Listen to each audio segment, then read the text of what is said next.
por ser el último, pero va a salir bastante airoso. Y yo creo que como tenemos a las 12:30 la posibilidad de ir a ver a Job, si queréis podemos alargarlo hasta 20 minutos para que luego podamos abrir ese diálogo, porque realmente nos ha atrapado el tiempo.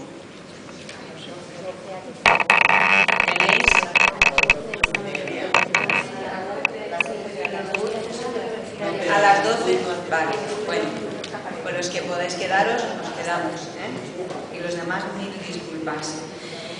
Carlos es un hombre de una dilatadísima experiencia escénica que ya alcanza las 4 décadas de trayectoria. Es responsable de una intensa actividad docente y pedagógica y director de más de 30 obras de todo tipo de autores, y de las que es, en la mayoría de ellas, autor de la escenografía e iluminación.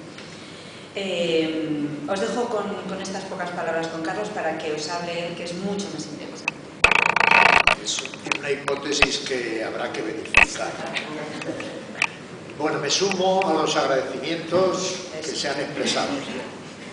Agradezco todo.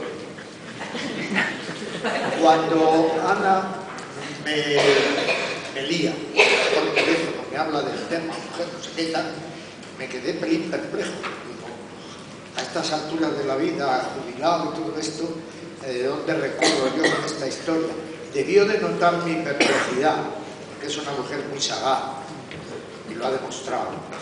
Y dijo, bueno, tú escribe o haz lo que quieres. Y la salvación. La siguiente fue, ¿qué hago? Y me acordé de una cita que tengo por ahí, que van a salir muchas, porque yo me remito siempre a la autoridad, no soy autoridad de nada. Pues Gómez de la Serna, dice una de sus greguerías, tenía una memoria tan mala que se olvidó de tener una mala memoria y comenzó a acordarse de todo.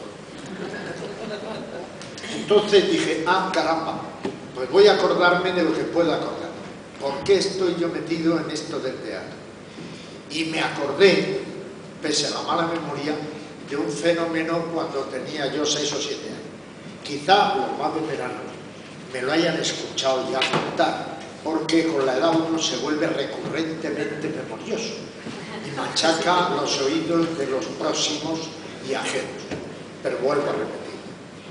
Yo asistía, porque la empresa donde trabajaba mi padre nos regalaba cositas en Reyes, en el Monumental de Madrid, 1500 localidades, tal, a un acto de entrega de juguetes. Me tocó un AIGA, que se decía entonces, de cuerda, no había de pilas entonces.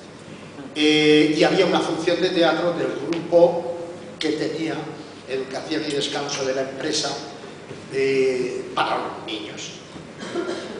Ocurrió una cosa, la función empezó, bueno, yo miraba, creo que era la primera vez que yo fui al teatro, y de repente el decorado eran paneles de papel entonces embarillado, que se decía, y un panel del fondo que tenía una chimenea abajo empezó a balancearse y se venía encima de un príncipe y una vieja que andaban allí hablando. El príncipe se fue a sujetar a esto, ¿no? Y ya alguien por detrás, un maquinista, atajó el problema. La escena siguió pocos minutos y se despedía el príncipe y le paga a la viejecilla una bolsa con monedas de oro, se supone. Y la viejecilla dijo, gracias, porque esto me va a servir para arreglar la casa que se me cae abajo. Yo tenía 6 o 7 años. Juro ante quien queráis que de mi mala memoria de la greguería, eso está ahí grabado en mi mente. Y probablemente es el responsable de este fenómeno, de que yo esté aquí dando, como se dicen los castizos en Madrid, la charla. Bueno, voy a remitirme a reflexiones quizá muy genéricas, basadas en las cosas o las que he leído, las que he sentido, que me han mantenido vivo en este mundillo hasta la jubilación.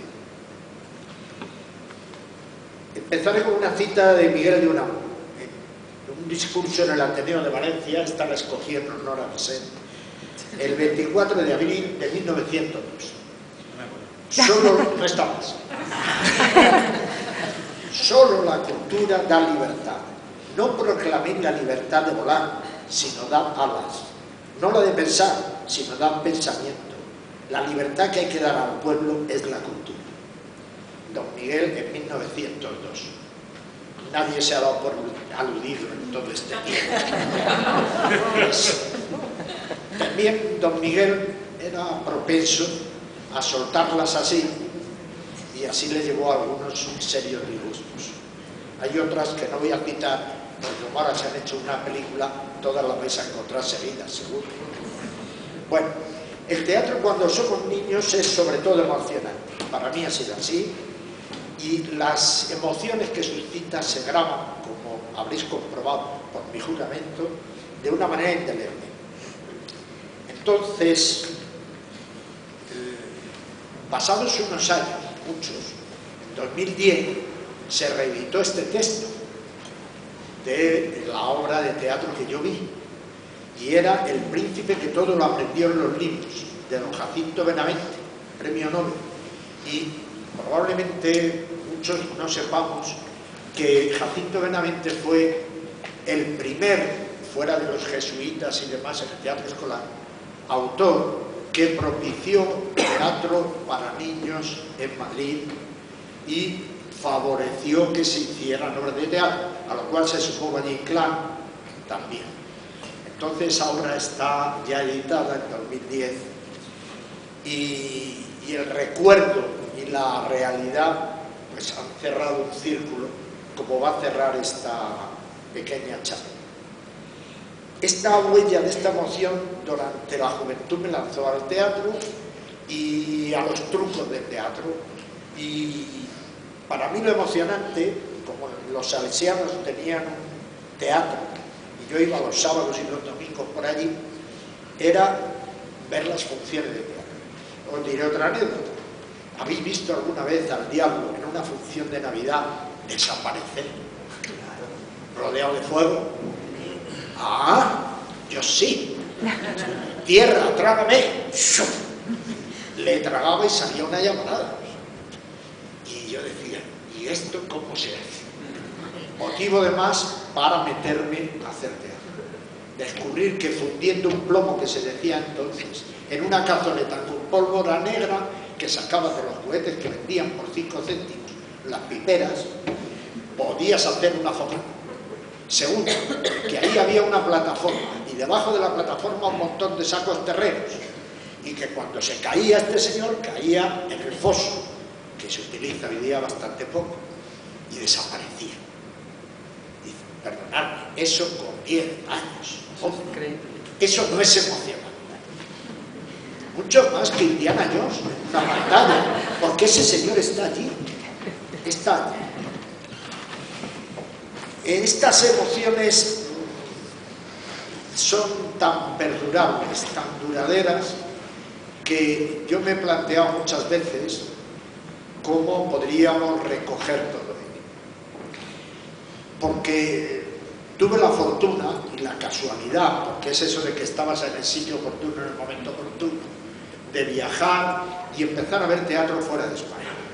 Durante el tiempo de la dictadura el teatro era mínimo, había mínima infraestructura y había una sola compañía que yo recuerde de la sección femenina, Los Títeres, que dirigió mucho tiempo Ángel Fernández Montesinos, que trabajaba en Madrid, en el Teatro María Guerrero, alternando con las obras que allí se ponían para adultos.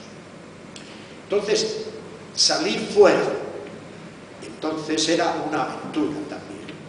Y llegar a Lyon, donde se ha celebrado tantos años una bienal de teatro para la infancia y la juventud, impresionante, donde pude ver espectáculos de toda la geografía mundial, viniendo de todos los estilos, donde aparecían la dramaturgia contemporánea, las puestas en escena absolutamente innovadoras, que desaparecía el tópico de los payasos, de la moraleja, donde se trataba al público infantil como si fuera un adulto, con un nivel de experimentación y demás.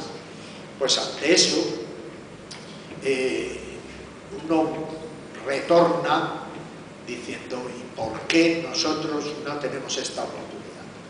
Evidentemente